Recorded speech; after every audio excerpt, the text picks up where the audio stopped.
Mother Teresa, जिन्हें गरीबों की मसीहा कहा जाता है, क्या सच में मदर टेरेसा का कोई दूसरा चेहरा है?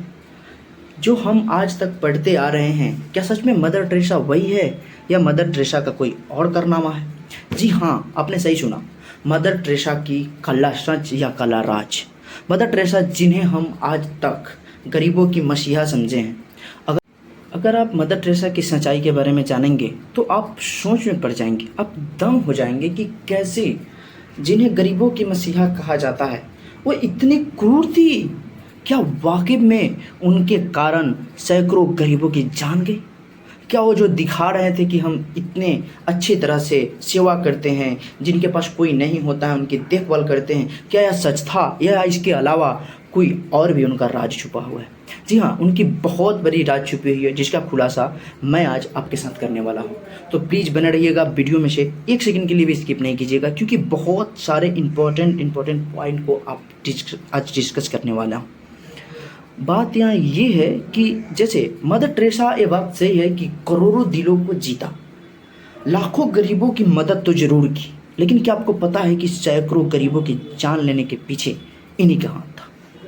अब इनकी खास तरह से गर्दन पकड़ के तो इन्होंने नहीं मारा, लेकिन पूरी तरह से गलती इनकी थी। तो आप कहेंगे कि ये क्या है, क्या सच में मदर टेरेसा ऐसी थी? जी हाँ, बिल्कुल ऐसी थी। उन्हीं की निगरानी में, उन्हीं के अनाथ आश्रम में बच्चे को हाथ पर बांधकर घंटे घंटों तक रखा जाता था। इतना ही नहीं, उन्हीं की हॉस्पिटल में पेशेंट को बार बार यूज किया हुआ नीडल को इंजेक्ट किया जाता था, जिसकी वजह से लगभग 17 से 18 100 में से 17 से 18 लोगों को HIV था। कैसे अब जो स्वस्थ होंगे अच्छी तरह से, थोड़ी बहुत बीमारी के लिए वहाँ इलाज के लिए गए होंगे, उसको अगर उस नीडल को इंजेक्ट किया जाता होगा किसी भी मेडिसिन को देने के लिए, तो आपको पता है कि कितनी दर्दनाक हुआ करता था होगा कि जैसे कि जो इंसान सही हो और गया नॉर्मल इलाज के लिए और उनको HIV हो जाए। चलिए, इतना ही नहीं, और देखते हैं जैसे मदर टेरेसा ने अपने, और साथ साथ में ये भी होता था कि उन्हीं के इस हॉस्पिटल में एक्सपायर्ड दवा भी उन लोगों को पिलाया जाता था। तो आप लोग तो अभी तो शॉक्ड हो चुके होंगे कि क्या ऐसा है? जी हाँ, मदर टेरेसा का काला सच यही है। तो अब इसके बारे में अब हम बात करेंगे, डायरेक्ट नहीं कि हाँ मदर टेरेसा ऐसी थी, मदर टेरेसा वैसी थी। जी नहीं, इसका हम साक्ष्य लेकर आएंगे आपके साथ। उन्हीं के मिशनरी की सदस्य के द्वारा बताया हुआ नॉलेज, या हमारे एक इंडियन डॉक्टर थे, कौन थे डॉक्टर जो ये खुलासा किए, साथ साथ में एक इंडियन 4 न्यूज के एंकर थे, वो कौन थे एंकर, सारे लोग जो इनका खुलासा किया। आखिर क्यों किया? इनके पास आखिर क्या दिक्कत थी? क्या मदर टेरेसा के पास पैसे नहीं थे कि गरीबों को जान लड़ रहे थे? इनके पास अच्छी तरह से दवा नहीं था? इनफैक्ट एक जो एंकर आया था तो बताया था, डॉक्टर के रूप में आया था, अब उसके बारे में आगे चर्चा करेंगे। वो बिल्कुल आया तो देखा बेड भी नहीं था, लेकिन क्यों? मदर टेरेसा के पास पैसे नहीं थे? क्या मदर टेरेसा जानबूझकर ऐसा करती थी? तो आप दंग रह जाएंगे कि मदर टेरेसा के नेटवर्थ कितना था। मदर टेरेसा के मरने के बाद पता चला कि मदर टेरेसा का नेटवर्थ 752 लाख करोड़ का था, जो अगर एक वेटिकन बैंक था यूरोप का, वेटिकन बैंक से अगर मदर टेरेसा अपना टोटल बैलेंस जो विड्रॉल कर लेती तो बैंक ही बैंक करप्ट हो जाता।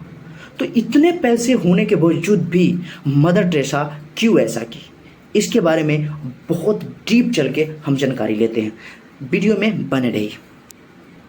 तो आइए शुरू करते हैं आज का हमारा ये मिस्टीरियस वीडियो, जिसका नाम है मदर टेरेसा का काला सच।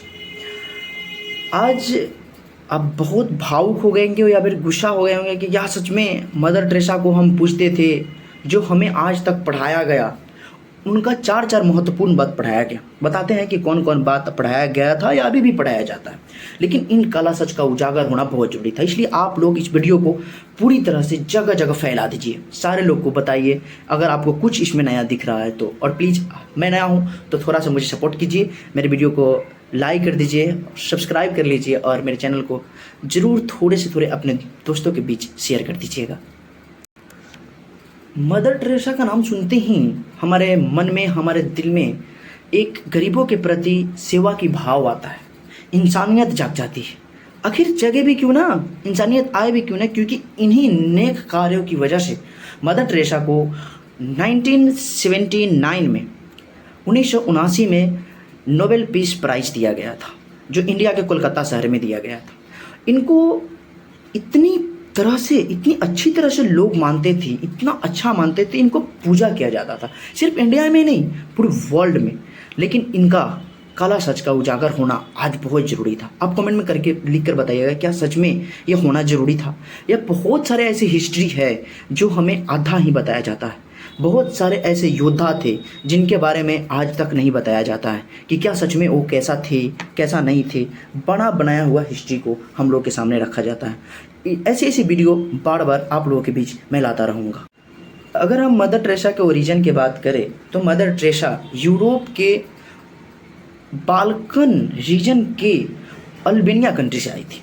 भारत में कब आई? भारत में वो 1929 में आई। उसके 2 साल बाद मतलब कि 1931 में चर्च के नन के रूप में वो कार्य की, चर्च के नन बनी। फिर वो 1931 में ही Kolkata Saint Mary high school के टीचर बनी। वहीं वो टीचर में मतलब कि टीचर के तौर पे पढ़ाते हुए भारत की गरीबी और इतनी बुरी स्थिति को देखने के बाद वो भावुक हो गई और उन्होंने ठाना कि हम इसे चेंज करेंगे। और इसी बदलाव को ठान कर, अपने मन में बदलाव लाने की ठान कर 1950 में उन्होंने द मिशनरी ऑफ चैरिटी नाम से क्रिश्चियन चैरिटेबल ऑर्गेनाइजेशन की स्थापना किया। क्रिश्चियन चैरिटेबल ऑर्गेनाइजेशन की उन्होंने स्थापना किया। और उस वक़्त इनका मेन कहना था, मदर टेरेसा ने ऐसा कहा कि उस व्यक्ति से प्यार करो या उस व्यक्ति का देखभाल करो जिसका देखभाल करने वाला कोई नहीं है। ये सोचो कितनी हेवी बात को इन्होंने पकड़ा। इसकी वजह से इनका नाम बहुत ज़्यादा फेमस हुआ। सिर्फ नाम ही नहीं, इनके ऑर्गेनाइजेशंस के ब्रांच बहुत जगह खुलने लगे। इनके ऑर्गेनाइजेशंस जगह जगह खुलने लगे थे। इसके अलावा 4 कुछ खास बात था जो हम लोगों को पढ़ाया गया। वो 4 बात क्या था? मदर टेरेसा को सेंट ऑफ गजर कहा जाता था क्योंकि वह कोलकाता के स्लम एरिया में जाकर के, जिधर काफ़ी ज़्यादा गरीबी थी, उधर नेकी वाला काम किया। जैसे बहुत सारे ऐसे गरीब और अनडेस्टिट्यूटों को इस प्रकार से मदद किया, जैसे कि बहुत सारे बच्चे जो पढ़ाई नहीं कर पा रहे थे, जिनके पास खाने को नहीं था, जिनके पास कोई थे नहीं, उन सारे लोगों के लिए एजुकेशनल इंस्टीट्यूट, मेडिकल ट्रीटमेंट की व्यवस्था किया। उन्होंने बीमार और आखिरी सांस ले रहे लोगों के लिए काली घाट होम बनवाया और बच्चों के लिए शिशु भवन बनवाया। और अपनी सिंपल स्टाइल, सेल्फलेस रहना और हमेशा अपने चेहरों पर मुस्कुराहट लिए मदर टेरेसा ने वर्ल्ड के करोड़ों लोगों का दिल जीत लिया। अभी तक हिस्ट्री में इन्हीं कहानियों को सुनाया और पढ़ाया जाता था। तो क्या यह इतिहास पूरी तरह से सच है? अगर सच नहीं है तो क्या है सच्चाई? अगर जो इनकी सच्चाई अभी मैं बता रहा हूँ अगर ये सच्चाई है तो इसका खुलासा किसने किया? मदर टेरेसा के मिशनरी ऑफ चैरिटी के सदस्य ने ही बताया था कि असल में वो ऐसा नहीं थी। इनफैक्ट इनकी वजह से सैकड़ों गरीबों की जान गई थी। इन्हीं बात को सुनकर इंडियन डॉक्टर आरोप चटर्जी, जो यूरोप में मेडिकल स्टडीज कर रहे थे, आरोप चटर्जी, उन्होंने सोचा, मेडिकल उनका कंप्लीट हुआ, मेडिकल स्टडी कंप्लीट होने के बाद उन्होंने सोचा कि हम भारत में आकर के, इन स्लम एरिया में आकर के अब फ्री ऑफ कॉस्ट इलाज करूंगा। जब उन्होंने कोलकाता की उस गलियों में गए जहां रोडों पे बहुत सारे वृद्ध और बीमार पड़े हुए लोग पड़े हुए थे, उसका इलाज इन्होंने शुरू किया। तो इन्होंने नोटिस किया कि यहाँ कोई नन या फिर चैरिटी की कोई नर्स यहाँ एक भी नहीं आई हुई थी। उन्हें डाउट गया और उन्होंने मिशनरी की इन्वेस्टिगेशन शुरू किया। जब उन्होंने गया वहाँ तो वहाँ ऐसी स्थिति देखी कि डॉक्टर आरोप चटर्जी एक दिन भी भारत ना रुक सके। आखिर क्या था वहाँ सच? डॉक्टर आरोप चटर्जी बढ़िया बिस्तर संभाले और नेक्स्ट अगले दिन यूके के लिए रवाना हो गए। जब डॉक्टर आरोप चटर्जी यूके गए तो वहाँ देखे कि मदर टेरेसा को वहाँ बहुत मानते थे। इसे देखकर इनको बड़ा बुरा लगा कि वैसे लोग की इतना पूजा हो रहा है जो लाखों की जान ले रहे हैं।